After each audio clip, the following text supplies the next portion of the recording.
देखिए, जहाँ तक मैं अगर रूहुल्लाह साहब को जानती हूँ, तो मुझे नहीं लगता है कि वो ये I mean it's a sort of a death warrant, जिस तरह पीडीपी ने अपने लिए लिखवाई थी।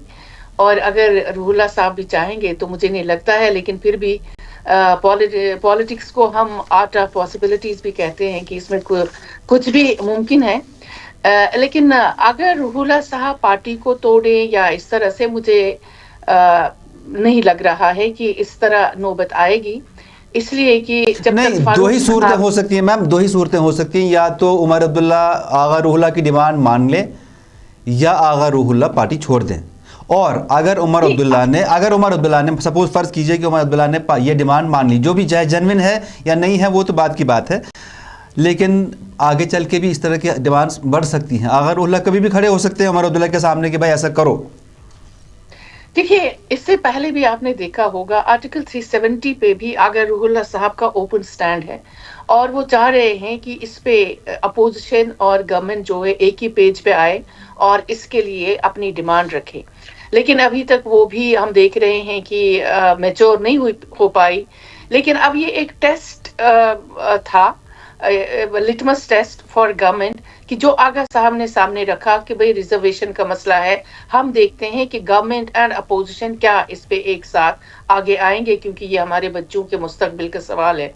तो इस पे मुझे लगता है कि ये लोगों ने इसको काफी अप्रिशिएट किया, कि जो आप लोगों से बात करते हैं कि भाई हमने पहली बार देखा कि ये लगा, ये तासुर एक परसेप्शन क्रिएट हुआ कि जो अपोजिशन एंड रूलिंग पार्टी जो है वो इस पे एक ही पेज पे हैं। और ये एक्सपेक्ट किया जा रहा था कि जो श्रीनगर के खास तौर से एमएलएज हैं, या उमर साहब जो है, या उमर साहब के जो दूसरे सीनियर लीडरान हैं, वो आके इस पे कम से कम अपना बयान दे दे कि भाई हम इसके लिए सब एक साथ लड़ेंगे, और ये जो पॉलिसी है इसको हम रिव्यू करेंगे, देखेंगे।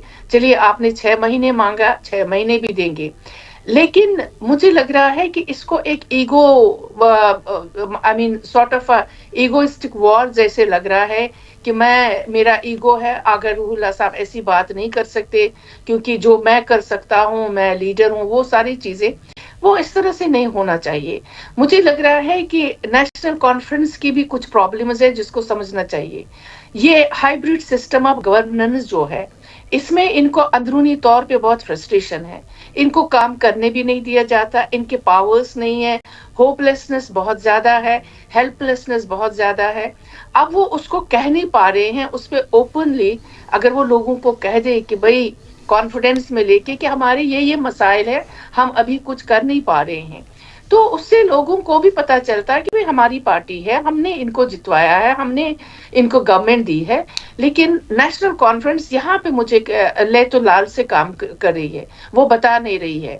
दूसरा, फिर जो लोगों के एक्सपेक्टेशंस हैं, जो डिमांड्स है, वो बहुत ज्यादा बढ़ गई हैं, वो बहुत ज्यादा उन पे बोझ भी है, और उन्होंने जो मैनिफेस्टो भी रखा है उसको पूरा करने के लिए। तो मुझे लग रहा है कि नेशनल कॉन्फ्रेंस इस वक्त जैसे लग रहा है कि सैंडविच बन गई है, जकड़ी हुई है। एक तरफ एक्सपेक्टेशंस, दूसरी तरफ अंदरूनी मसाइल with the government of India.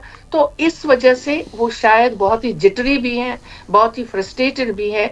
और ये लग रहा है कि जो फिर उनका रिएक्शन खास तौर से जो अगर रूहुल्लाह से रिलेटेड है या जो रिजर्वेशन पे आया, तो मुझे लगता है ये सारा उसका एक बाय प्रोडक्ट है कि जो हमने परसों देखा। लेकिन जहां तक आप कह रहे हैं कि पार्टी टूट जाएगी, मुझे अभी इसका कुछ अंदेशा नजर नहीं आ रहा है। हो सकता है कि लोगों को डाइवर्ट करने के लिए भी कुछ चीजें की जा रही हैं, वो भी किया होगा। तो मुझे लग रहा है कि अंदर से ये लोग इस वक्त जो इसकी टॉप जो आई मीन ओल्ड लीडरशिप है, वो कोशिश कर रहे हैं कि दो जो धड़े हैं उनको किसी तरह से सामने बिठाया जाए और मसाइल को किसी तरह से इस वक्त हल किया जाए, जब तक न कुछ मसाइल जो गवर्नमेंट ऑफ इंडिया के साथ वो हल होते हैं। तो मुझे लगता है इसके लिए शायद उनको टाइम देना चाहिए।